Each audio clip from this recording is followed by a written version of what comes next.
जी, तो स्टार्ट करते हैं। हमारा अगला टॉपिक है एक्सपेक्टेड मॉनेटरी वैल्यू और उसकी कैलकुलेशन होती कैसे है, ठीक है। तो ईएमवी की कैलकुलेशन जो है वो एक पे ऑफ टेबल आपके पास सामने दिख रहा होगा, इसके अगेंस्ट हम कर रहे होंगे। इसमें आपके पास कुछ ऑल्टरनेटिव्स दिख रहे हैं, ठीक है, A1 A2 A3। कुछ स्टेट ऑफ नेचर के अगेंस्ट कुछ प्रोबेबिलिटीज मेंशन है। प्रोबेबिलिटी का मतलब ये है कि इसके होने के इतने फीसद चांसेस आई हैं। इसके 0.7 मतलब 70%, 0.3 मतलब 30%। और ये कुछ पे ऑफ वैल्यूज़ हैं, ठीक है। तो ये हमारे पास पे ऑफ टेबल मेंशन होगा पहले से ही। मैंने अब इनके अगेंस्ट ईएमवी कैलकुलेट करनी है। ईएमवी कैलकुलेशन का सिंपल तरीकाकार ये है कि पहले आपने ए1 का रिजल्ट निकालना है, फिर ए2 का और फिर ए3 का। इन तीनों में से देखना है कि जो वैल्यूज आई हैं उनमें से सबसे बड़ी वैल्यू कौन सी है। जो सबसे बड़ी वैल्यू होगी वो आपकी ईएमवी वैल्यू होगी, ठीक है।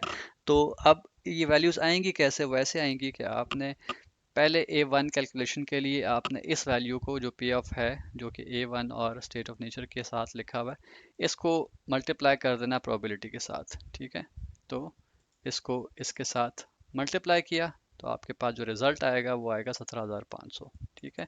ये देखना आपके पास वेरीफाई भी हो रहा होगा कि ये इससे मल्टीप्लाई हुआ है, ठीक है।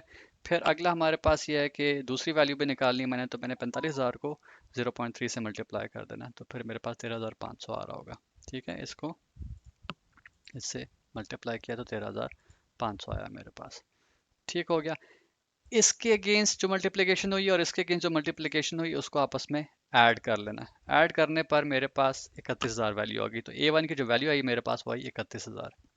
अब मैंने निकालनी है E2 की वैल्यू।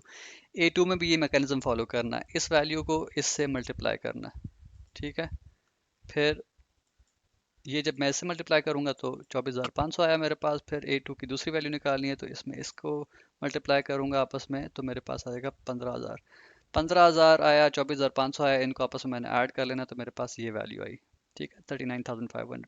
लास्ट में भी A3 के लिए मैंने ये करना है कि इसको इससे मल्टीप्लाई किया और इसको इससे मल्टीप्लाई किया और इनको आपस में ऐड कर लिया। 14,000 को और 10,500 को आपस में ऐड किया तो 24,500 आया। अब इनमें से सबसे बड़ी वैल्यू कौन सी है, ठीक है।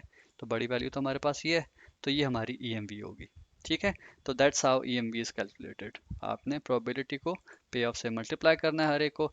इन तीनों के अगेंस्ट आपके पास एक एक वैल्यू आ रही होगी और उनमें से जो सबसे बड़ी वैल्यू होगी वो आपकी ईएमवी वैल्यू होगी। आई होप आपको आज का ये टॉपिक बेहतर तरीके से समझ आया होगा। Similar sort of short videos को बेहतर तरीके से समझने के लिए हमारे इस चैनल को सब्सक्राइब कीजिए। Thank you for watching this video.